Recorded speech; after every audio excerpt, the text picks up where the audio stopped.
Hi dears, എല്ലാവർക്കും പുതിയ വീഡിയോയിലേക്ക് സ്വാഗതം. അപ്പോൾ ഇന്നത്തെ വീഡിയോ കുക്കിംഗ് ഒന്നും അല്ല കേട്ടോ. ഇന്ന് ഒരു ചാക്ക് എടുത്തിട്ട് വന്നിട്ടുണ്ട്. അപ്പോൾ നമുക്ക് കാച്ചിൽ നടാൻ വേണ്ടിയിട്ടാട്ടോ. അപ്പോൾ ചാക്കിനകത്ത് എങ്ങനെയാണ് കാച്ചിൽ നടുന്നതെന്നാണ് ഞാൻ കാണിച്ചു തരാൻ പോണത്. അപ്പോൾ അതിനായിട്ട് ഇതാ ചാക്കിൻ്റെ അടിഭാഗം ഉണ്ടല്ലോ, അങ്ങനെ സിക്സാഗ് പോലെ നമ്മൾ അങ്ങോട്ടും ഇങ്ങോട്ടും ഞെറിവിട്ട് എടുക്കൂലേ, അന്ന പോലെ ഞാൻ എടുത്തിട്ട് അതിൻ്റെ അറ്റത്തൊരു വള്ളി വെച്ച് കെട്ടിയിട്ടുണ്ട് കേട്ടോ. അപ്പോൾ നേരെ ഇങ്ങനെ നമ്മൾ ചുരുട്ടി കൂട്ടി കെട്ടി വയ്ക്കുന്നതിനേക്കാളും നല്ലത് ഇങ്ങനെ അങ്ങോട്ടേക്കും ഇങ്ങോട്ടേക്കും ആക്കിയിട്ട് ഒന്ന് കെട്ടിയിരിക്കുന്നതാണ്. അപ്പോൾ അതിൻ്റെ സെൻറ്ററിലായിട്ട് ആ കെട്ട് നന്നായിട്ട് മുറുക്കിയിട്ട് ആ ചാക്കിനകത്തേക്ക് കൈ കടത്തി ഇതുപോലെ നമുക്ക് മറിച്ചിട്ടെടുക്കണം. മറിച്ചിട്ടെടുത്തിട്ട് ആ കെട്ട് അതിൻ്റെ സെൻറ്ററിലാക്കിയിട്ട് ചുറ്റോട് ചുറ്റിനും നമ്മൾ ഇങ്ങനെ കൈവച്ച് അമർത്തി കൊടുക്കുമ്പോൾ ഇതുപോലൊരു ഗ്രോ ബാഗായിട്ടത് സെറ്റായിട്ട് വരും കേട്ടോ. ഇപ്പോൾ കണ്ടോ, നല്ല ഇടവും വിസ്താരവും അതിൻ്റെ അകത്ത് നമുക്ക് കിട്ടും. എന്നിട്ട് ഇതിൻ്റെ മുകളിൽ ഭാഗത്ത് ചാക്കിന് വീണ്ടും നീളം കൂടുതലാണെങ്കിൽ ഇങ്ങനെ കുറച്ച് മടക്കി വെച്ച് കൊടുത്താൽ മതി. അപ്പോൾ ചെറിയ സാധനങ്ങളൊക്കെ നടാനാണെങ്കിൽ ചാക്ക് നന്നായിട്ട് മടക്കി എടുക്കുക. ഇതിന് ഇങ്ങനെ ഹൈറ്റ് കൂടുന്നതനുസരിച്ച് നമുക്ക് ആ മടക്ക് മാറ്റി കൊടുക്കാം കേട്ടോ. നമുക്ക് ഇനി കൂടുതൽ കരിയിലേക്ക് ഇടണമെങ്കിൽ അങ്ങനെയും ചെയ്യാം. ഇപ്പോൾ ഗ്രോ ബാഗ് സെറ്റായിട്ടുണ്ട്. അതിന് ശേഷം പിന്നെ അതിലേക്ക് ഞാൻ കരിയില കൊണ്ടുവന്നിട്ടു കേട്ടോ. നിറയെ കരിയിലിട്ടു. അത് നന്നായിട്ടൊന്ന് അമർത്തി കൊടുക്കുമ്പോൾ തന്നെ അത് താഴേക്ക് പോകും കേട്ടോ. കരിയില പെട്ടെന്ന് താഴെയാവും. അത് കഴിഞ്ഞ് വീണ്ടും ഒരു കൊട്ട കരിയിലയും കൂടി കൊണ്ടുവന്നിട്ട് ഇട്ടിട്ടുണ്ട്. ഇനി ഇതിൻ്റെ മുകളിൽ കയറി ഒന്ന് ചവിട്ടി അമർത്തി കൊടുക്കണം കേട്ടോ. അപ്പോൾ അത് വീണ്ടും താഴേക്ക് പൊക്കോളും. അങ്ങനെ കരിയിലയൊക്കെ അമർത്തി കൊടുത്തിട്ടുണ്ട്. ഇനി ഇതിൻ്റെ മുകളിലേക്ക് കുറച്ച് ചാരാട്ടോ ഇട്ട് കൊടുക്കണത്. അപ്പോൾ നമ്മൾ വിറകടുപ്പൊക്കെ കത്തിക്കുമ്പോൾ കിട്ടുന്ന ചാരം ഉണ്ടല്ലോ, ആ ചാരാണ് ഇട്ട് കൊടുത്തത്. അതിന് ശേഷം ഇതിൻ്റെ മുകളിലേക്ക് നമുക്ക് പച്ചിലകൾ ഇട്ട് കൊടുക്കാം. അപ്പോൾ എന്ത് പച്ചിലയാണോ കയ്യിൽ കിട്ടുന്നത് അത് ഇട്ട് കൊടുക്കാം. അപ്പോൾ ഞാനിപ്പോൾ എൻ്റെ ചുറ്റിനും നിന്ന് ഈ ചെടിയുണ്ടോ, ഇതിൻ്റെ ഇലയും ഇരുമൻപുളിയുടെ ഇലയൊക്കെയാണ് ഞാൻ ഇട്ട് കൊടുത്തത്. ഈ ശീമക്കൊന്നയുടെ ഇല കിട്ടുകയാണെങ്കിൽ ഏറ്റവും ബെസ്റ്റ് അതാണ്, നല്ല വളമാണത്. അപ്പോൾ അത് കിട്ടുന്നവർക്ക് അതും ഇട്ട് കൊടുക്കാം. പിന്നെ അതിൻ്റെ മുകളിലേക്ക് ചാണകപ്പൊടി ഇട്ട് കൊടുത്തത്, ഉണക്കി പൊടിച്ച ചാണകമാണ്, അത് ഇട്ട് കൊടുത്തിട്ടുണ്ട്. പിന്നെ കുറേ മണ്ണ് ഇട്ട് കൊടുക്കാം. അപ്പോൾ ഈ മണ്ണ് ഞാൻ വേറൊരു ഗ്രോ ബാഗിൽ നിന്ന് എടുത്തുകൊണ്ട് വന്നതാട്ടോ. എന്നിട്ട് ഇനി നമുക്കിതിലേക്ക് നടാനുള്ള കാച്ചിൽ നടണ ഭാഗമാണ് ഇപ്പോൾ കാണിച്ചു തന്നത്. അതായത് കാച്ചിലിൻ്റെ, ഞങ്ങളതിനെ മൂക്കെന്നാണ് പറയണത്. കാച്ചിൽ നമ്മൾ എടുക്കൂലേ, ഇതുപോലെ ഇങ്ങനെ വെച്ച് കൊടുത്താൽ അത് മുള വരും കേട്ടോ. ഇത് വേറെ ഒരെണ്ണം ഞാൻ കാണിക്കാൻ വേണ്ടി എടുത്തുകൊണ്ട് വന്നതാണ്. മുള വന്ന ഒരു കാച്ചിലിൻ്റെത് കാണിക്കാൻ വേണ്ടി കൊണ്ടുവന്നതാണ്. ഇപ്പോൾ ഞാൻ ആ വെച്ച് കൊടുത്തത് നമ്മൾ കാച്ചിൽ ഇങ്ങനെ വേവിക്കാനായിട്ട് എടുക്കുമ്പോൾ അതിൻ്റെ വേരും തലഭാഗം ഉണ്ടല്ലോ, അതിൻ്റെ വള്ളി പോയ ഭാഗത്തുനിന്ന് കുറച്ച് താഴ്ത്തി മുറിച്ചെടുത്ത ഭാഗമാണ് ഇപ്പോൾ നമ്മൾ നട്ടു കൊടുക്കുന്നത്. എന്നിട്ട് വീണ്ടും അപ്പോൾ ഞാൻ അങ്ങനത്തെ വേറൊരു ചെറിയ പീസും കൂടി ഇട്ട് കൊടുത്തിട്ടുണ്ട് കേട്ടോ. നല്ല മൂത്ത, നമുക്കതിങ്ങനെ മുറിക്കുമ്പോൾ അറിയാൻ പറ്റും ആ പീസാണ് വെച്ച് കൊടുത്തത്. അങ്ങനെ 2 പീസ് ഞാൻ വെച്ച് കൊടുത്തിട്ടുണ്ട്.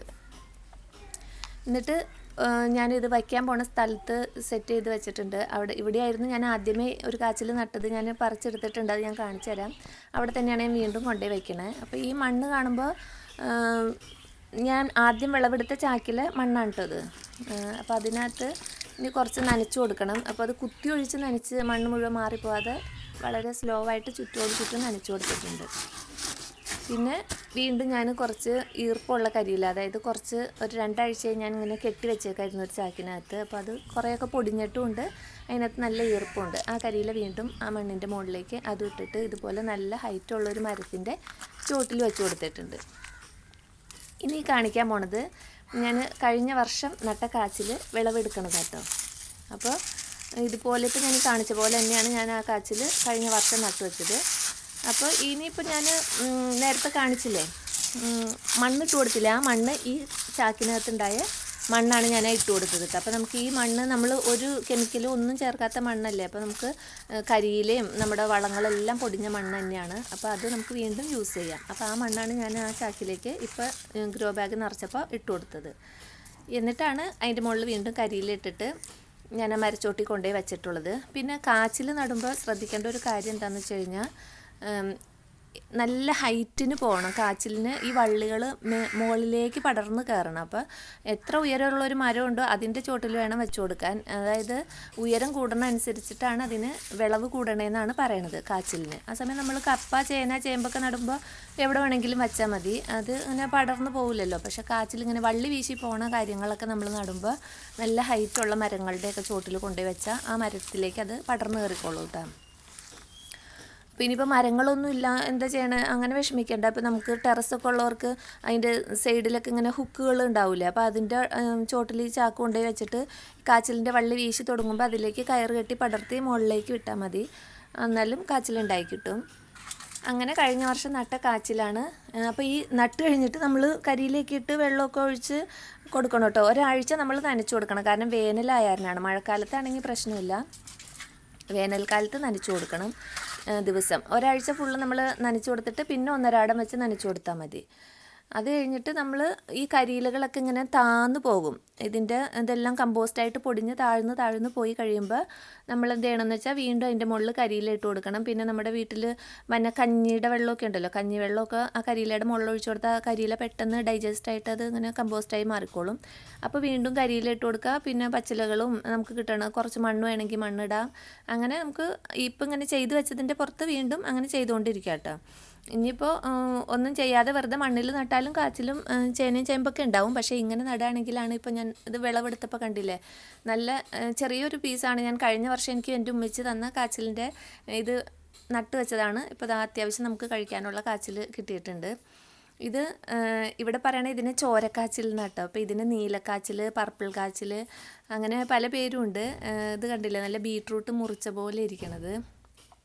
പിന്നെ ഞാൻ ഈ കാണിച്ചത് വേറൊരു ടിപ്പാട്ടോ. നമുക്ക് ഈ കാച്ചിൽ മുറിക്കാൻ നേരത്ത് ഇങ്ങനെ ചെറിയ വട്ടത്തിൽ പീസുകളാക്കി മുറിച്ചെടുത്തു കഴിഞ്ഞാൽ അതിൻ്റെ തൊണ്ട് കളഞ്ഞ് എടുക്കാനായിട്ട് എളുപ്പമുണ്ടാവും. അല്ലെങ്കിൽ നമുക്ക് ഭയങ്കര വഴുവഴുപ്പായിരിക്കും ഇതിങ്ങനെ മുറിച്ചെടുക്കുമ്പോൾ. അപ്പോൾ ചെറിയ പീസസായിട്ട് നമ്മൾ കട്ട് ചെയ്യുകയാണെങ്കിൽ നമുക്ക് ഈസി ആയിട്ട് അത് കഴുകി പെട്ടെന്ന് തോല് കളഞ്ഞെടുക്കാനൊക്കെ ആയിട്ട് പറ്റും. അങ്ങനെ ഞാനത് ഒരു വെള്ളത്തിൽ കഴുകി, വീണ്ടും ഒരു വെള്ളത്തിലും കൂടി കഴുകി, ഇനി ഒരു വെള്ളത്തിലും കൂടി കഴുകിയിട്ട് വേണം കേട്ടോ അത് വേവിക്കാൻ വയ്ക്കാൻ.